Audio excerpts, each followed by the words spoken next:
You got into the safety business because you wanted to protect people, but somewhere along the way the job started controlling your time, your schedule, your priorities, even your income potential. What if the expertise you've built over the years in the field can give you something more? More freedom, more control, more ownership of your future. I'm Sheldon Primus, the author of 7 Steps to Starting a Profitable Safety Consulting Business and the host of the Safety Consultant Podcast, with more than 350 episodes helping safety professionals become consultants and grow their career. Consulting changed my life. In fact, I'm a full-time RVer, and one consulting contract paid for my home I live in today.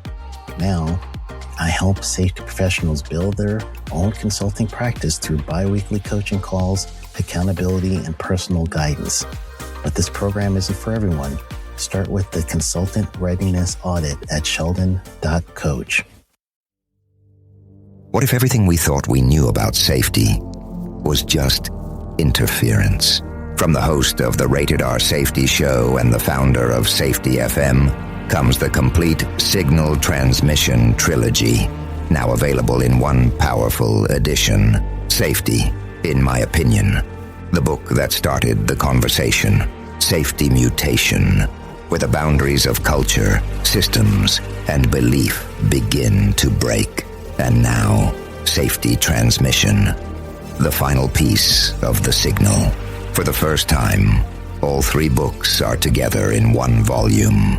The Signal Transmission Trilogy, Complete Edition. This isn't just about compliance. It's about consciousness. It's about decoding the way we think, lead, and live, inside and outside the system.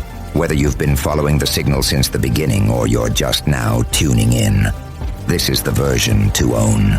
Search Signal Trilogy on Amazon or visit safetyfm.com to get your copy now.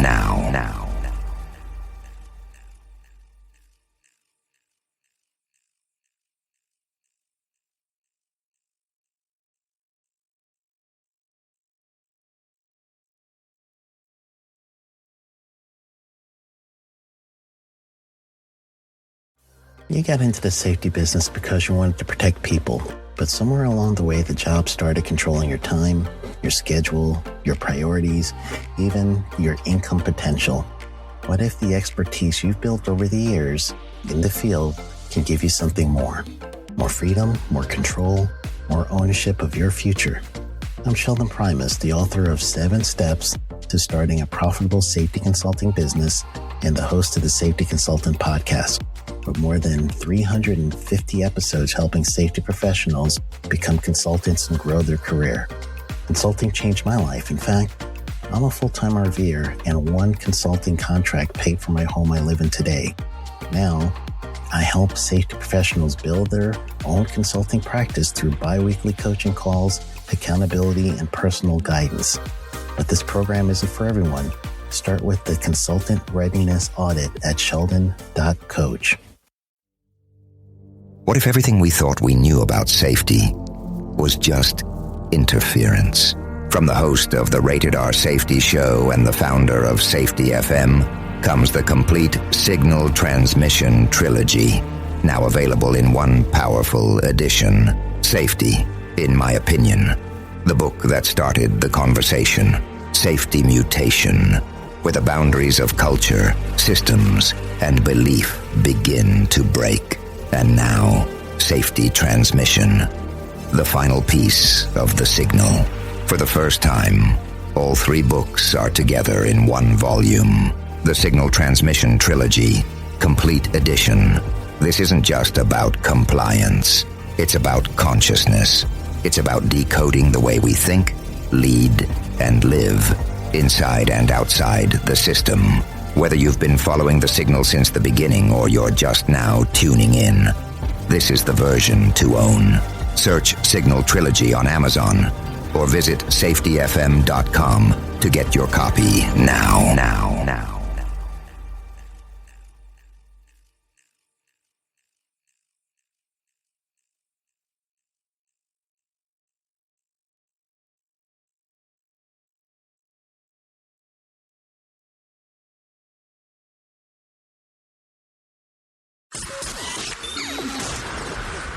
This show is brought to you by Safety FM. Well, hello and welcome to another episode of The Jay Allen Show. Hopefully everything is good and grand inside of your neck of the woods. Well, I have to tell you, it's been an interesting summer so far. Really enjoying the time, being able to meet some new people digitally and in person and so on. So I have to tell you what is going on here today. During the recent event at Safety Day 2021, I was actually on the air, doing the stuff that we do here at Safety FM. And I took a look around, and from a distance, I saw someone that I had seen on social media several times over. I paused what I was doing in regards to the live event, ran to her, and said, listen, I don't know how we need to work this out, but I would definitely love to have you on the show. I knew it wasn't going to be at that particular moment in time that we'd be able to do it, but we knew that it would be occurring at some point in the future. And this is the point in the future, which will now be our past, that we'll be talking about here today. So let me tell you about Bri Sargent. Most of us, though, know her as the Safety Geek. And I mean that with as much respect as possible. Keep that in mind, too. Brye has been a dedicated safety professional for over 20 years and has trained over 130 safety managers.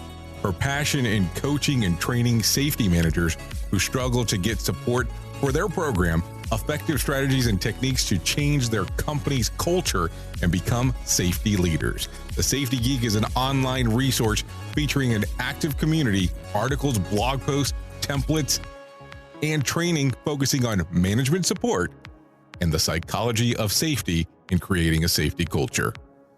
Today is my pleasure to sit down and speak to Bri Sargent here on The Jay Allen Show. The Jay Allen Show is streaming now on safetyfm.live. So sorry that this took so long to happen, because I was thinking about this actually before I contacted you, and I was like, we had a conversation.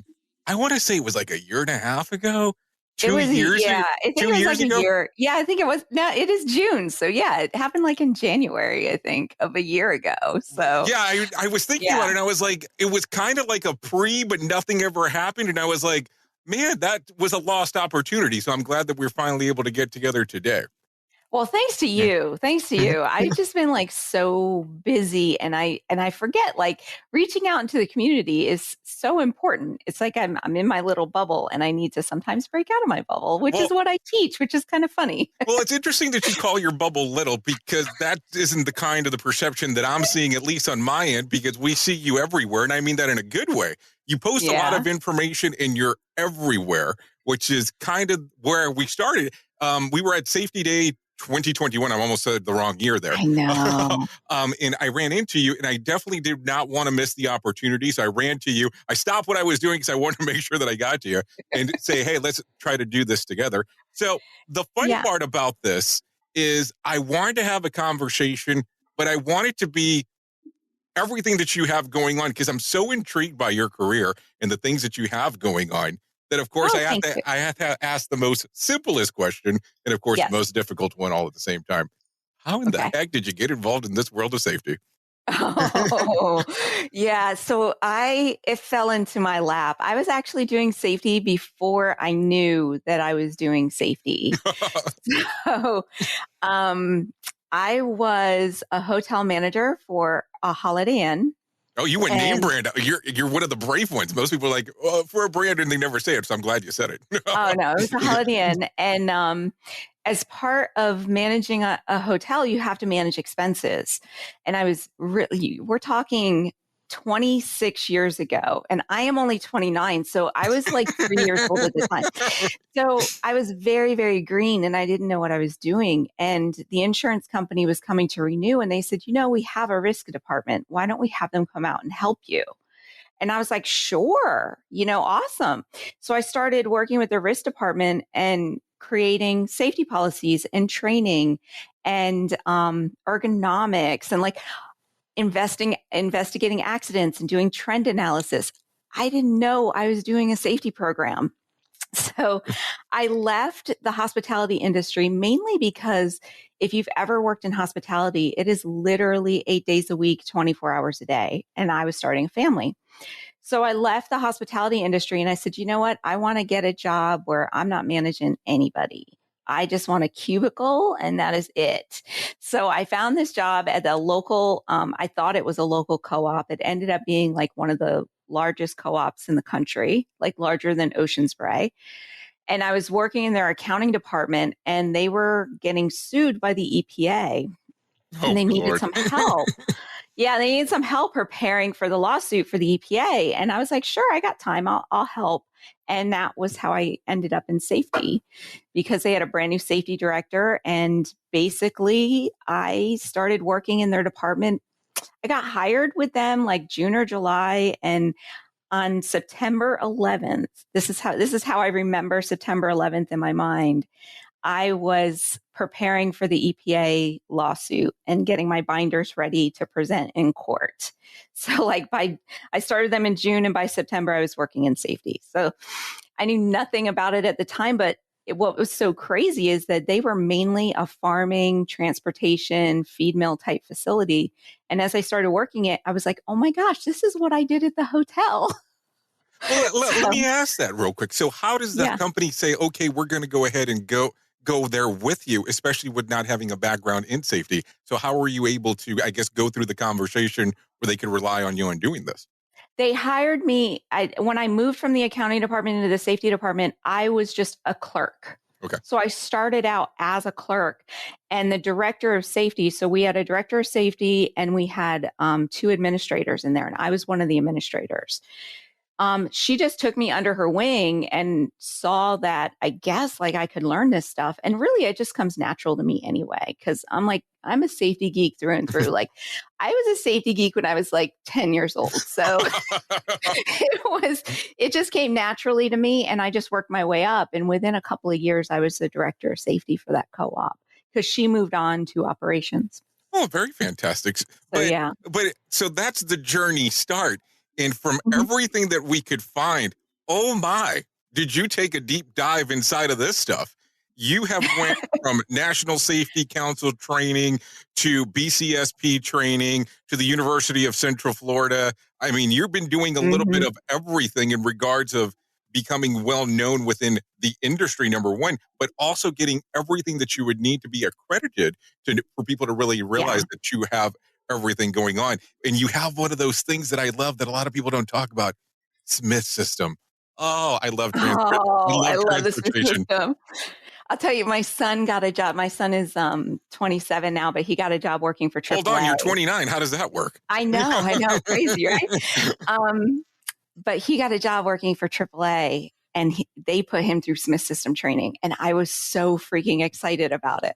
I was like, yes, all good kids love milk. Well, it's kind of funny because I remember going to a Smith system training many, many years ago. I actually went to their facility in Arlington, Texas. Now, I have to tell you that the room that they actually train you in is a little bit torturous, I have to admit here. It is a giant glass window where you get to see Six Flags and where the new Texas Stadium is. And I'm like, how is this going to be accommodating to actually being inside of a class all day? Distracting. So it's always kind of fun. So how did you end up going into the Smith system? How did you decide that was going to be something you were interested in? So when I was the director at the trucking company, safety can only take you so far. Like regulations and everything can only take you so far. I like to call that like the low hanging fruit. So when I started with the co-op and it was mainly trucking, we had 550 drivers. We got rid of all the low hanging fruit just by following regulations, right? But the regulations are just a C grade. So once you really want to start diving deep in your safety program and reducing costs and stopping accidents, you got to get more intensive. So I was already looking into the Bendix system and this was like way before it became like my car has it now. And this was before it was even available there and like lane change warning and all of that. I was like, that's the engineering part. How can we get better? How can we train our drivers better?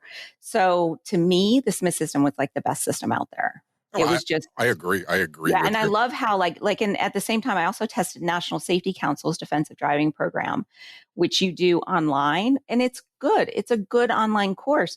But when you're teaching driving skills, you need to be out there on the road. Mhm. And that's what Smith System teaches you. And I was lucky enough to have a team of driver trainers. I had 6 driver trainers. So I got all of them certified as Smith System trainers as well. And they would not only train my new drivers on it, they also trained, they did the retraining on all of my current drivers. And any like near miss, any accident, anything like that, they would then jump out there and then retrain them again. So we had brought our accident rate down below a 2. Oh, wow. And they, like, when I started there, we were literally spending millions, like $3 million a year on claims. And when I left there, I think it was like 200,000 at the most. Did you ask for a percentage of the cut? I'm just asking. Totally. 100. Like every year, I don't understand why we do not get kickbacks on the insurance savings. Right. I mean, it's an interesting question. I agree with you 100% there. And I say that sarcastically, but not sarcastically all at the same time, because it's interesting to see on how some of the changes actually do occur, especially if you're saying that you had a fleet size of 550 drivers inside of there, especially if you're actually doing that kind of savings. It's always interesting on how the outcome works. So as you do this change and you're saving the company this kind of money, what are they telling you? Are they all of a sudden saying you can expand your wings a little bit more and do some other things inside of the organization, or what are they saying? Yeah. Once you start seeing those results, they do kind of let you then like, no, we trust Brye. We know that she can do her stuff. And then they let you do more and more. And did you like that aspect of it, or were you kind of questioning about, okay, now they're giving me more and more things on my plate? Well, I'm a bit of a control freak, and that's actually a problem of mine. So I love to get more and more, but then I end up having so much on my plate that I'm just like, oh my gosh, I'm stressed out, which is why, Jay, it took 18 months for us to get on the phone together. So hold on. You should have sent me the invite is what you're saying then. Okay, yeah, I got it. I totally should have. I just have a hard time saying no a lot of times. And a lot of times when I see that things can be changed or things can be fixed, like a great example is I was working for this company where, I'm like, why aren't we doing flu shots, or why aren't we doing a wellness program? If we had a wellness program, it would help my strain and sprain injuries. And technically that's an HR job, but HR never stepped up to the plate. But, if I did it, I did get some benefit out of it. So yeah, let's do a wellness program. Let's do flu shots. Let's do all that stuff. Now you do realize that that's the only company you haven't named by name. We'll leave it at that. We don't have to. I can name that. No. I'm just joking. I am so joking. So you go through these different stages of your career and you're doing the things that you're doing. So at what moment do you go, okay, I have helped out these different industries. I've enjoyed the private sector for a period of time. Now it's time to go out on my own. And the Safety Geek, I won't say the Safety Geek was born, especially after you said that you've been a Safety Geek since you were 10, but all of a sudden the name and the branding is open out to the world. So what gives you the idea and why do you go ahead and decide to take the dive at this time? Because I'm going to be an empty nester. Okay. So my kids are growing up. They're within a year, they're both going to be gone to college. And I'm going to have my life back to myself and I can do whatever I want. Don't listen to these kids. Don't listen to the kids in regards to hearing this. That's not what she meant. Her life is changing. So I started examining going like, what kind of job do I want? And what do I really like to do? And what do I really like to do? I love technology. I love like website design. I love getting my hands in there with like, coding and all of that. But what I also love is talking to safety managers. So at my last corporate job with Cisco, I was actually training all of their safety managers. So my calendar was full every week with phone calls where all I got to do was talk to safety managers. And I was like, how can I combine those two? So I basically took the training that I was doing for Cisco, which at the time I called it the Safety Boot Camp. And I said, how can I move that and transition that into an online platform? So that's basically where Safety Geek came from. And that's where Safety Management Academy came from. So as you decide to do this, why are you willing to take the risk on yourself? Because most people, when they have a corporate position, especially the way that you just worded that, will not take that kind of risk because, well, let's say slightly guaranteed paycheck to all of a sudden you only get what you kill out there now when you're hunting. So why do you decide to take this risk? Right at that moment, to be honest with you, I didn't have a choice. Okay. So, good reason. Cisco at that time had gone through 3 layoffs. They've now gone through 4. And I was part of the 3rd layoff for the department.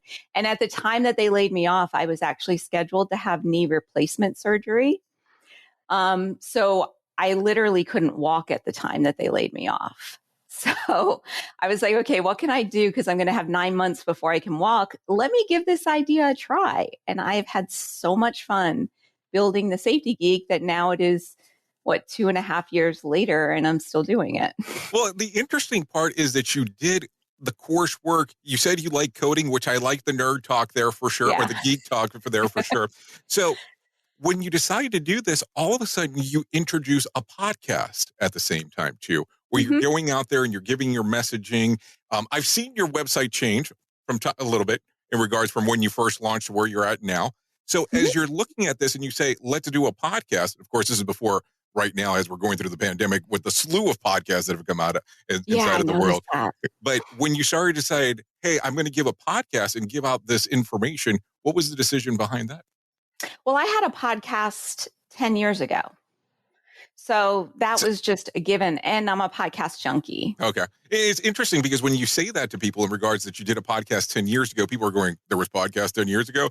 People don't realize that they were actually out in the late 90s. This is kind of the fun part. So as you're a podcast junkie and you did a podcast 10 years ago, what was it about back then? If you tell me safety stuff, I'm really going to freak out for a moment. I bet you can't even guess what it was about. Well, I don't know. You said hospitality and driving earlier. You said something about 2001. Crocheting. Let's go with that. You said I can't take a guess. You were so close. You were so close. It was a quilting podcast. I was a lot closer than I thought. You were extremely close. So I had, at that time, 10 years ago, I was actually building an online website for quilters, for them to track their projects. And then I had a quilting podcast and all of that. And then an opportunity at Cisco came along, and that just seemed like a better opportunity at the time. So like I was coding that website, but I was like, no, okay, I'm going to take the opportunity with Cisco. So I gave up on that dream 10 years ago. So I guess like turning it around, I probably could have started a quilting podcast again, but I just wanted, sometimes you don't want to monetize your hobbies, but if you can find work that you love, which is what I do, I was like, let me make a business out of that instead. So as you take the dive into this business that you love, all of a sudden there's been some turns and twists, and I mean this in the best of ways. So recently, I want to say, it was a few weeks ago at this point, you were featured on the Spring Leaders magazine for the VPPA. How did this come about? I know. I would love to say that I had a hand in it, but I did not. It was like, it's just like reaching out to you was on my list of things to do. Sure it was. No, I'm dead serious. But reaching out to all the magazines was on my list of things to do too. And then VPPPA reached out to me and they said, hey, we've been watching you and we really like what you're doing. Would you consider writing an article for us? And I was like, yeah, sure. I used to be an SGE with OSHA, and I'm a VPP specialist. So I love VPP. I love it way more than ISO and all of that. So I was like, yes, definitely. I never even miss your conference unless I have to. So they said, we want to hear your story. And like, what drove you into safety? Actually, what you just asked me, what drove me into safety and what led me to the Safety Geek. So I was like, sure. So I wrote the article. And lucky enough, because I have an online business, I knew that having photos available of me was helpful. So she's like, you can submit photos you if you want, and I was like, yeah, that's fine. Here's a couple that you can use. It's just my normal, branding photos. And next thing I know, they put me on the cover. So I'm super grateful to them, definitely humbled. And they just said how much they love my article. So here's the interesting part. So congratulations, number one, for making it on there. Thank you. And then as you're taking a look at this, and this has changed, if you look back 5 years ago, would you have expected this to happen? Absolutely not. Absolutely not. So how do you look at it? Do you look that it was great timing and good content? Or how do you look at how this occurred for you? Especially because they reached out to you. No pressure, right? No, you know what's so funny is that I always set like goals for myself of like really big goals. And I had this like 10-year goal that I had reached right at 10 years. And I was like, what is my next 10-year goal going to be? And I was playing around with the idea of a keynote speaker at like the VPP PA conference or something like that. And I never really solidified it. So I could say it was kind of in the background of my mind, but then part of me was like, do I really want to do all that work?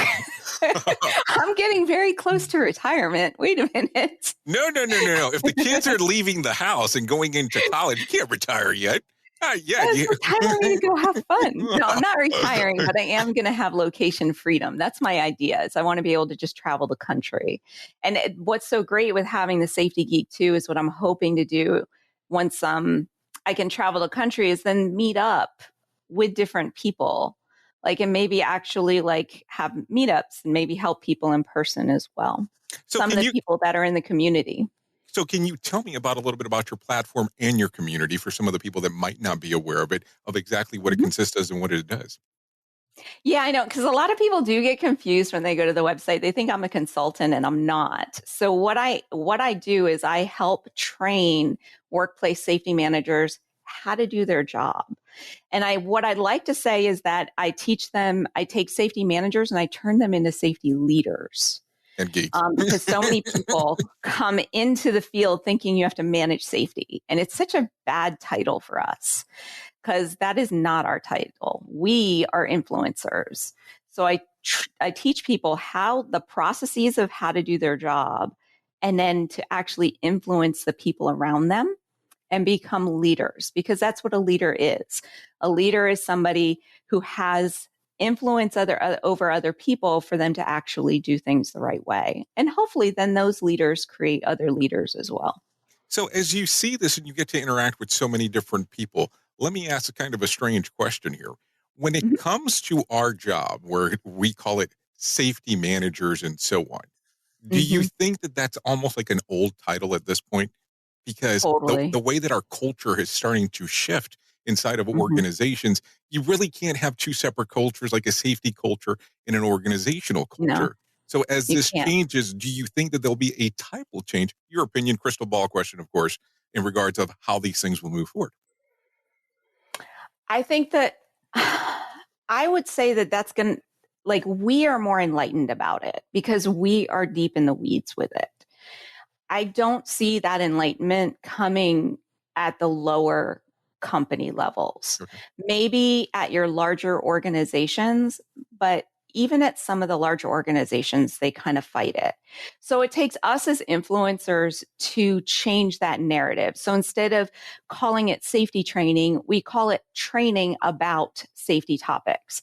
Or instead of safety meetings, it's a meeting that we're going to talk about our safety policies. Things like that instead. And if we do that enough, and we have enough people that are doing it, I can see us trying to shift that narrative. I remember like 15 years ago, the company I was working for they were in the transition of an HR manager.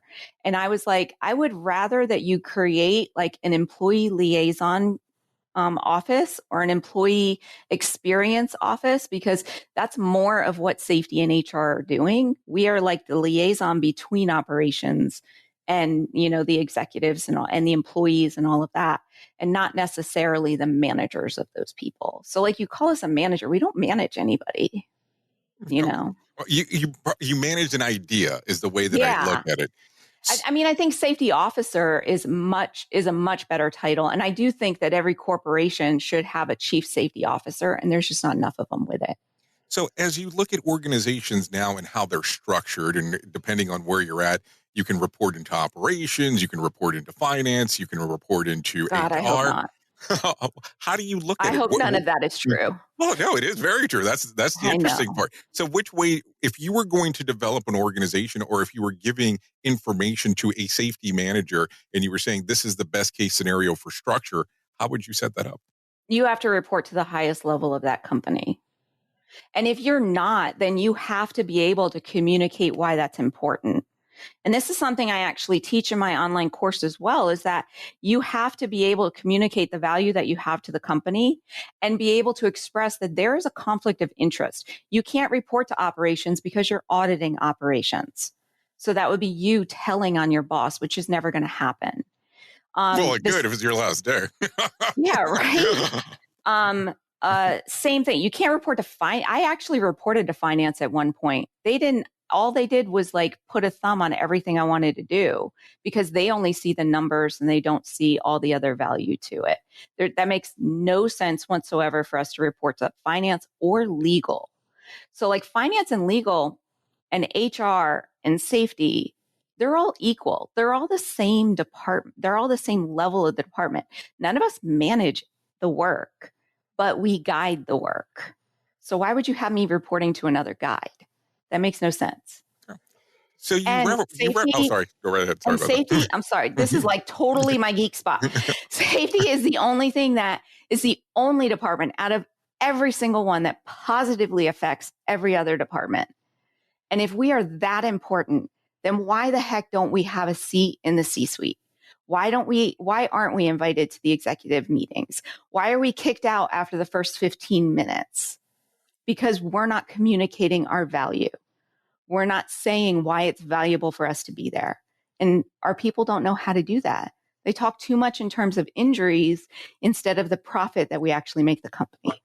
I think you read my mind because I think you kind of already knew where I was going to go next.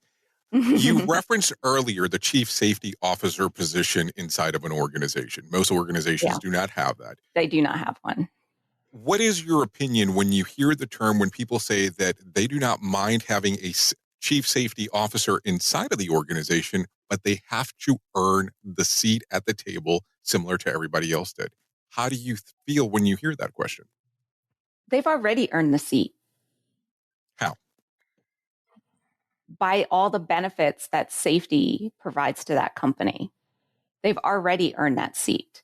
So one of the other issues within our industry, and this is the way I got into it, so I kind of feel like it's a bad thing to say that this is a problem with it, is that we promote into safety instead of saying, this is a professional position and you need training before you come into it. Like we would never promote into the CFO position. We would never promote like, oh, we need an HR manager. Let me grab Steve, who's running the warehouse. He'll be a great HR manager. So true. So true. I know, but we do it with safety all the time. And that's great for us to get a lot of people in the field. And it's definitely better than them not having a safety manager to begin with. But ideally, we need it to be seen as a profession. And I love that there are more programs out there in colleges that it's more common for people to have a degree in safety now. 20 years ago, I never saw that. So and it's more common for people to even have a master's. Well, as you look at this, a couple of questions come up right away. When you think about this, now that there's degrees that are available out there, but there's still the certifications that are out there in regards of some of these companies that or organizations that give you accreditation. Which one do you put more value in as you take a look at it? And I know it's kind of an unfair question to ask, especially because you have a part of the accreditation, but how do you look at it now? So I have very strong feelings about certifications. I actually have a whole document about it because people ask me about it so much.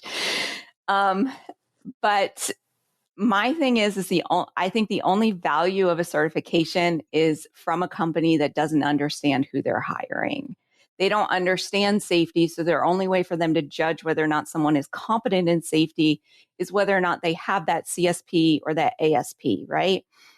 But anyone who has ever sat for the ASP or CSP, myself included, knows that it has very little to do with the job itself of actually getting people to change their behaviors.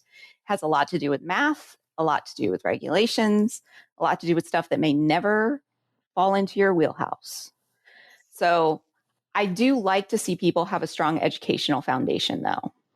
Like the programs that are out there at the colleges right now, they're teaching the regulations very well. And the people come out of those programs knowing their stuff.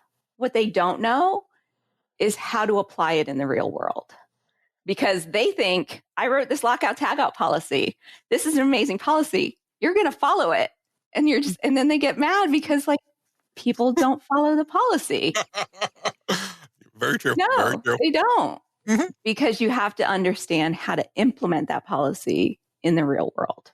So the last time that I look, I think that I was speaking to a friend of mine and we were talking about how many different designations there are in the world of safety. And we kind of came up with some number close to like 350. As you take a look at it, we always talk about the main two, the CSP and the ASP. Mm-hmm. And you just kind of gave the breakdown in regards to the math and some of the other things that are on there. And certain companies only look because that's the only way they can say, okay, we know that this person's accredited. Right now, as you see this and you're starting to see some of the schools and universities offering courses, is there one university that you look at that you kind of hold it at a higher standard than others? Any public university, I hold at a higher standard. Okay. I have hired so many safety managers and I have reviewed hundreds of applications that when the same school appears over and over and over again, and I've interviewed so many people from that same school, it doesn't pop out at me. I'm not saying they're bad students because they're not, they know their stuff, mm-hmm. but there are so many applicants out there for one position. You need something that is going to make you stand out. And when I have a stack of 50 resumes from one school and then 3 from a public university or, pretty much a public university, I'm like, ooh, what's that about? Why did they go that route? What do they know? And I'm more interested in talking to those people than I am from the 50 to 100 that are all from the same school. Okay. So as you look at this then, and you kind of are looking at the bigger picture when you're actually going out there and assisting with the hiring aspect, is there something in particular that you look for besides the aha moment of the different school? Is there something that you're looking at the application? Because a lot of these applications, when they first come out of school, they're not going to have the experience. That's kind of the way that it works. No, they're not going to have the experience. So is there something that you're looking for that is like, this is kind of key or integral when people are actually going about and looking? So if I'm hiring somebody for a low-level position that whether or not they have experience doesn't matter. So let's say I'm hiring a safety specialist that's going to work with a safety manager. Then what I'm looking for is, what are their writing skills like? What kind of initiatives have they taken? What does their cover letter look like? Things that are really making them stand out to be like, they really want this to be more than a career. They're in it for the long haul. Maybe they have something in there about, I'm really wanting to get my foot in the door and learn this and this from your company. And what I really think in applicants too, that they need to do is research the company you're applying for and craft your cover letter to show that you looked at that company, that you looked at what their hazards are, that you know a little bit about them, and that you're not just hitting apply. Send my LinkedIn profile. There you go. Hold on. So I'm not supposed to use a generic cover letter? Is that the key? Yeah, you get in my no pile almost immediately. No, it's interesting that you bring that up, because I think sometimes people do forget that, where you have to look at the organization. Because here's the thing, as we talk today in regards to safety, people look at safety almost like religion. And let me kind of explain what I mean there, where you might be a behavior-based safety person, or a hop person, or a lean person, and so on, where all of a sudden, if I'm a hop person and I'm going to go to a behavior-based safety location and I'm not familiar with it, there might be some problems when I do that. So what do you tell people when they take the dives? Is there some key indicators they should be looking at when they go to the website? No, because they're not going to I don't think they're going to get much out of the website, other than you can kind of, because their websites, most businesses' websites are geared towards stockholders. They're not geared towards, the safety manager getting hired. And then they'll be giving you the benefits. But you can look at what industry they're in, what products they're making, and you can know what their hazards are. But the questions as to their philosophy for safety, that should be part of your interview, because you're not getting interviewed by the company. You're interviewing the company. You can work for anybody. You can do the job. You've gone to school. You know your stuff. You're good enough for this position. But are you sure you want to work for that company? So you should have a set of questions to kind of let you know, are you good enough for me? I never walk into an interview worried whether or not I'm going to get the job. I walk into an interview wondering whether I want to work for that company.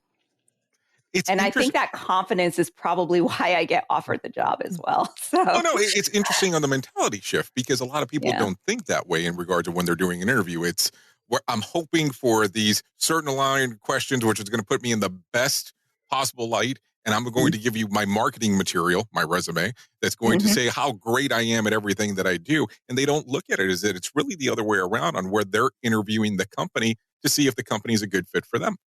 And you want to know what's so amazing is when you actually approach it that way, the interviewer notices the shift in the mindset, and they see you as having an interest in them more so than any other applicant that sat in front of them. Very interesting. So, I like your approach there for sure. Mm-hmm. So as you take a look at this, and I want to ask you in particular, when you take a look at these different variations of safety that are out there, is there one in particular that you follow? I would have to say behavior-based safety, but I really just follow what has worked for me. So when I started in safety, when I was working for that co-op and I had that mentor, she taught me to be the safety police. She taught me that you have to come down with the hammer and you got to watch people and you got to check the security cameras and you have to do all that, right? So that was where I was coming from. And then when I became the director and we had a new acquisition, I walked in like a freaking bull in a china shop. And I was like, you're doing all this wrong and all of that, right? And we all know how that turned out. So I totally lost trust in that acquisition. They never followed a single safety rule. We're talking a 100-year-old company that literally could have had an ammonia leak at any moment. And because I lost trust, they wouldn't listen to me. So the next acquisition, I was like, how am I going to do this differently? Right? What can I do differently? So the next time I walked in with being like, I don't know your business, so can you please tell me about your business? And I started talking to employees more and say, hey, I don't know how to do your job. Show me the best way to do your job. Well, I see this as a hazard. Tell me why you don't see it as a hazard. And I really started this approach of involving employees in every aspect. And I perfected it over acquisition, over acquisition, over acquisition. So technically it's a behavior-based safety program because I believe in positive reinforcement. And I focus on behaviors more than anything else. But when I do my accident investigations or when I do a hazard, my first approach is, what can we as a company do differently to make sure that this never happens again? Or what can we as a company do to make sure that this hazard is not present? So I always look to the company first, which is more of a HOP model, instead of looking at, well, the employee's just not following the rules. I go, well, why isn't the employee following the rules? Have we set them up for success? So it's kind of a combination. So I just say I do what works for me. And I think it comes down to my love of psychology as well, which is why I have my degree in psychology. I just little IO love. I noticed that too. I like that. Yes, totally IO. Industrial organization, if nobody knows what that means. But when I went to get my degree so that I could get my certification, I was like, I can either go get my degree in safety, which I've been doing for, at that point, I think 15 years, or I can learn something new, which is psychology, and I can strengthen those skills. So I think it's a really good mesh together. So how many times were you presenting your actual degree to someone and they thought that you were trying to apply for an HR job? I'm just curious. Never, because I actually You're so lucky. That never happened to me. No, I did not finish my degree until after I started the Safety Geek. Oh, okay. Well, good. So I was already on my own. I was already on my path to get my degree and my certification, just because I was getting a lot of calls from headhunters. And the moment they heard that I never finished my degree, they were like, I can't talk to you anymore. I mean, this was happening probably monthly. And I was like, okay, I better go get that degree and certification, because I really don't care about letters after my name, but a lot of other people do. You see, it's interesting that you say that, because I think that it's kind of funny when you see names on social media that have the letters way longer than their name will ever be, and how important that is. And people put a value to it. And I mean, I'm almost hypocritical by saying it, because I put the letters because I put the letters behind mine. So it's kind of rough for me to say that sometimes. But I also have other certifications, but I have never went on going, here's 20 deep, and let's kind of go from there, especially when I have a 3-letter name. Yeah, exactly. Exactly. Yeah, I had a friend of mine that he had 4 different ones after his name. And I'm like, seriously, just put the highest level that everybody's expecting. Right. Just put that one there. If I had a PhD, that my CSP would be dropped and I would have PhD, and that was it. Well, I kept on listing the highest one that I had until I got the PhD. And then I said, okay, dropping that, I think that's going to be the highest one, because I definitely did not, but I didn't want to put DR, because I didn't want to be known as Dr. J. There's another great guy that actually has that, and let him keep that title. That was it's so funny you say that was a DJ when I was growing up, Dr. J. Well, Dr. J was a dentist, but interesting. He DJ'd as well. Dr. J DMD is probably how he actually ended up doing it. So, Bri, if people want to know more about what you have going on, where can they go out to find out more information? So you can go to thesafetygeek.com. Make sure you put because somebody took the darn Safety Geek from, and I keep trying to get it back. But, so make sure you go to thesafetygeek.com. And when you're over there, you can see a link to our new community, which I just launched, I think 2 or 3 weeks ago, at community.thesafetygeek.com. So it's totally off of social media, and we're just building a nice little community over there of safety professionals. And I also have a ton of free resources, so check it out. Well, Bri, I truly appreciate you actually coming on to the show. And at any point, if you ever want to come back, please don't hesitate. Don't wait 18 months for sure before we get to do this again. Definitely. Thank you so much, Jay. Want more of The Jay Allen Show? Go to safetyfm.com. The views and opinions expressed on this podcast are those of the host and its guest and do not necessarily reflect the official policy or position of the company. Examples of analysis discussed within this podcast are only examples. They should not be utilized in the real world as the only solution available, as they are based only on very limited and dated open source information. Assumptions made within this analysis are not reflective of the position of the company. No part of this podcast may be reproduced, stored in a retrieval system, or transmitted in any form or by any means, mechanical, electronic, recording, or otherwise, without prior written permission of the creator of the podcast, Jay Allen. You got into the safety business because you wanted to protect people, but somewhere along the way, the job started controlling your time, your schedule, your priorities, even your income potential. What if the expertise you've built over the years in the field can give you something more? More freedom, more control, more ownership of your future. I'm Sheldon Primus, the author of 7 Steps to Starting a Profitable Safety Consulting Business and the host of the Safety Consultant Podcast, with more than 350 episodes helping safety professionals become consultants and grow their career. Consulting changed my life. In fact, I'm a full-time RVer, and 1 consulting contract paid for my home I live in today.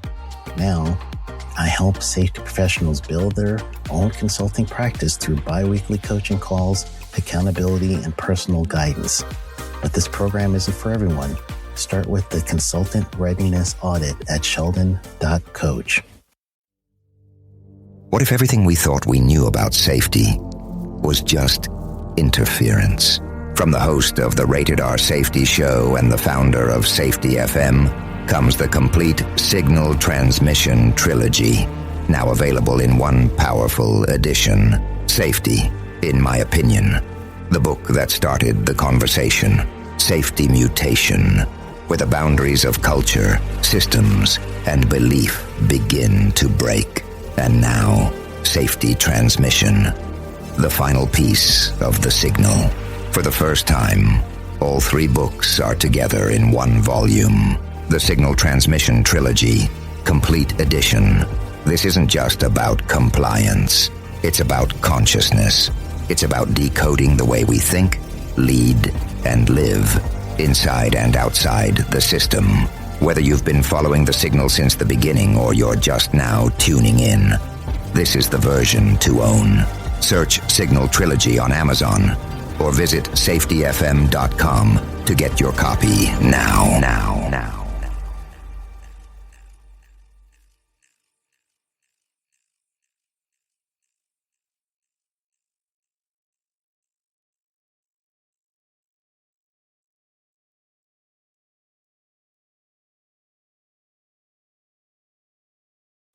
You got into the safety business because you wanted to protect people, but somewhere along the way the job started controlling your time, your schedule, your priorities, even your income potential. What if the expertise you've built over the years in the field can give you something more? More freedom, more control, more ownership of your future. I'm Sheldon Primus, the author of 7 Steps to Starting a Profitable Safety Consulting Business and the host of the Safety Consultant Podcast, with more than 350 episodes helping safety professionals become consultants and grow their career. Consulting changed my life. In fact, I'm a full-time RVer, and 1 consulting contract paid for my home I live in today. Now, I help safety professionals build their own consulting practice through bi-weekly coaching calls, accountability, and personal guidance. But this program isn't for everyone. Start with the Consultant Readiness Audit at sheldon.coach. What if everything we thought we knew about safety was just interference? From the host of the Rated R Safety Show and the founder of Safety FM comes the complete Signal Transmission Trilogy, now available in one powerful edition. Safety, in my opinion, the book that started the conversation. Safety Mutation, where the boundaries of culture, systems, and belief begin to break. And now, Safety Transmission, the final piece of the signal. For the first time, all 3 books are together in one volume. The Signal Transmission Trilogy, Complete Edition. This isn't just about compliance. It's about consciousness. It's about decoding the way we think, lead, and live, inside and outside the system. Whether you've been following the signal since the beginning or you're just now tuning in, this is the version to own. Search Signal Trilogy on Amazon or visit safetyfm.com to get your copy now.